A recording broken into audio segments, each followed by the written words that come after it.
Paschimbanga আশাকর্মী union পয়লা March থেকে কেন্দ্রীয় এবং রাজ্য সরকারের দীর্ঘ বঞ্চনার প্রতিবাদে বেশ কিছু দাবি নিয়ে প্রতিবাদের রাস্তায় এবং পোলিও বয়কটের মধ্যে দিয়ে কর্মবিরতির পথে। যদি তাদের দাবি মানা না হয় তাহলে তারা লাগাতার কর্মবিরতির পথে অবস্থান করবেন।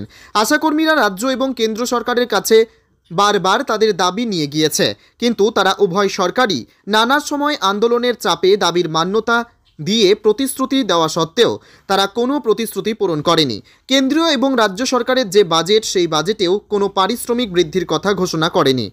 একদিকে হাজার একটা কাজের বোঝা, অন্যদিকে খাটিয়ে নিয়েও তাদেরকে ন্যায্য পারিশ্রমিক থেকে বঞ্চিত করা এবং তাদের কাজের সরকারি নির্দেশিকা থাকা সত্ত্বেও তারা বহু ক্ষেত্রে তার সেই ন্যায্য পরিশ্রম থেকে বঞ্চিত হচ্ছে।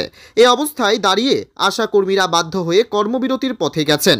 এদিন মুর্শিদাবাদের বড়ইয়া ব্লকের আশাকর্মীরা অন্যান্য ব্লক ও রাজ্যের আশাকর্মীদের মতো তারাও বড়ইয়া হাইস্কুল থেকে মিছিল করে বিপিএইচসিতে যান এবং সেখানে বিক্ষোভ প্রদর্শন করেন ও তাদের কর্মবিরতির কথা ঘোষণা করেন। ব্যুরো রিপোর্ট, এসটিভি নিউজ, সময়ের সাথে সত্যের সন্ধানে। এআইটিসি অনুমোদিত পশ্চিমবঙ্গ আশাকর্মী ইউনিয়নের মুর্শিদাবাদ জেলা সভাপতি। আমরা দীর্ঘ বঞ্চনা, আশাকর্মীরা 24 ঘন্টা ডিউটি করেন।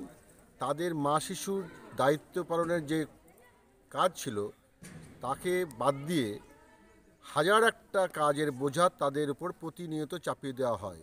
আমরা এ নিয়ে প্রায়শই আন্দোলনের পথে আছি এবং সেই আন্দোলনের ধারাবাহিকতায় আমরা দিল্লিতে কেন্দ্রীয় সরকারের কাছে আমাদের দাবি দেওয়া পেশ করি এবং আন্দোলন গড়ে তুলি। গত 12ই ডিসেম্বর, তারপরে 12ই জানুয়ারি কলকাতা রাজপথ অবরোধ করে আমরা স্বাস্থ্যমন্ত্রী চন্দ্রিমা ভট্টাচার্যের কাছে যাই, তিনিও প্রতিশ্রুতি দিন। তারপরে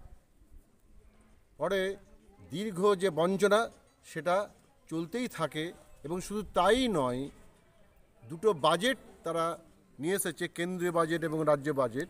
তাতে আশাদের কোনো রকম পারিশ্রমিক বৃদ্ধি কোনো ঘোষণা নেই এবং আমাদের এই বঞ্চনা আশাকর্মীদের বঞ্চনা অব্যাহত রয়েছে।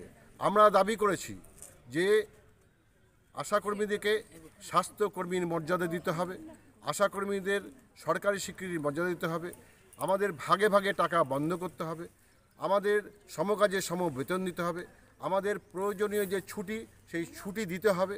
এরকম 26টা দাবি নিয়ে আমরা যে লড়াই আন্দোলন পরিচালনা করছি, সেই আন্দোলনের ধারাবাহিকতায় আমরা মনে করছি এই বঞ্চনার প্রতিবাদে যদি আমরা রাস্তায় লাগাতার কর্মবিরতিতে না যাই, তাই আশারা কর্মবিরতির মধ্য দিয়ে প্রতিবাদ সঞ্চারিত করছে, প্রতিবাদ ধ্বনিত করছে।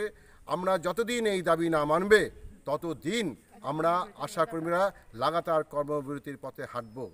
এইটুকু।